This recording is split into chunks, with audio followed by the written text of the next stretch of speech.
If somebody breaks into your home, you might expect them to take money, or jewellery, or your car keys, or something that would be readily saleable and might go under the radar. Well, Koe Whelan joins us, who is Events Director with eventsireland.ie. Koe, you're very welcome to the programme. Thank you very much, Will. Thanks very much for taking my call. Not at all, a pleasure. This is an unusual one. What happened? It's unusual in the fact that it's actually the only inflatable crazy golf course in Ireland, so it is of no use to anybody. But on Friday night, early Saturday morning, my son seen a car driving away from the house with my inflatable mini golf course in the boot of it. Okay, can you describe this inflatable crazy golf course? I've certainly seen one, and if it's the only one in Ireland, the majority of people listening won't have seen it as well. That's true. When rolled up, Will, it actually looks like a bouncing castle, and I would presume that that's probably what it looked like to people who actually decided that they wanted it instead, you know.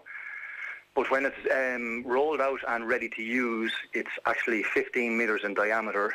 It has a big archway on the front of it for people going in and exiting in order to play mini golf on it, basically. It sounds like fun. It's fantastic fun. We bought it last year from a company in England. We paid €3,000 for it. And we actually use it and bring it to festivals and field days and stuff like that with us, just basically for the general population to have a bit of fun on something different out there, you know. Excellent. How much would it all weigh, though? How heavy would it be? I'm reckoning in around 250 kilos, so it's most likely that there was more than one person who actually lifted it from the front of the yard, you know. Well, 250 kilos for a regular car is quite a bit of additional weight. Yeah, you would reckon that if three adults were sitting in the back of a car, you wouldn't notice it too much on the suspension because of where the seats are located. But this was actually folded into the back of a boot of whatever car it was. I'm not too sure on the make of it, but... And they weren't able to secure the boot lid, so the boot was still partially open? No, definitely not. So I would reckon the back side of the car would have been close to scraping off the ground at this stage, you know, such as the weight and where it was distributed on the back of the car itself. Now, the object of the exercise from the thieves' point of view is to sell it on again. And if it was a bouncing castle, it might be anonymous enough. There are plenty of bouncing castles in the country, exactly, yeah. But this is a one of a kind. A second-hand bouncing castle of that nature would probably only get around €200 or €300 on the market at this stage anyway. But this course is very, very unique. As I said, it's the only one in Ireland. And it's of no benefit to anybody now at this stage, you know what I mean? Because everybody knows, hopefully at this stage, that there is only one in Ireland. That this is the whole idea of contacting your show. Maybe your listeners will actually be on the lookout for it, you know? But what's the damage to you, Koe? What's it worth?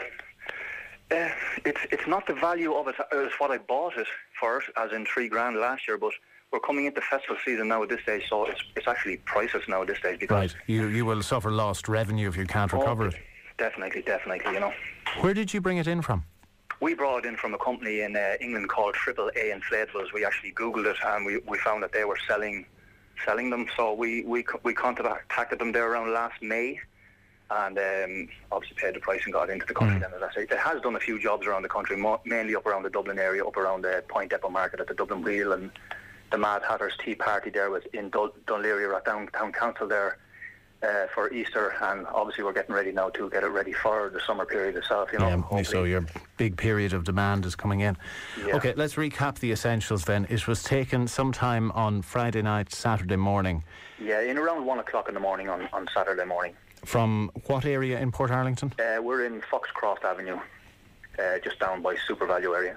And were the Gardai able to give you any indication as to what direction that BMW might have gone in?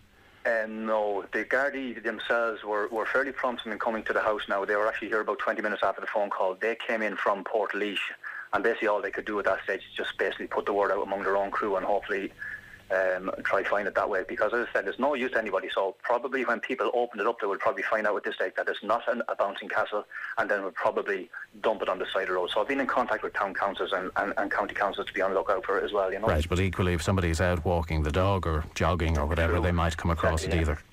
Koe, I hope it turns up. Please keep us in the loop. Thank you very much, Will, for the airtime. Not at all. Pleasure.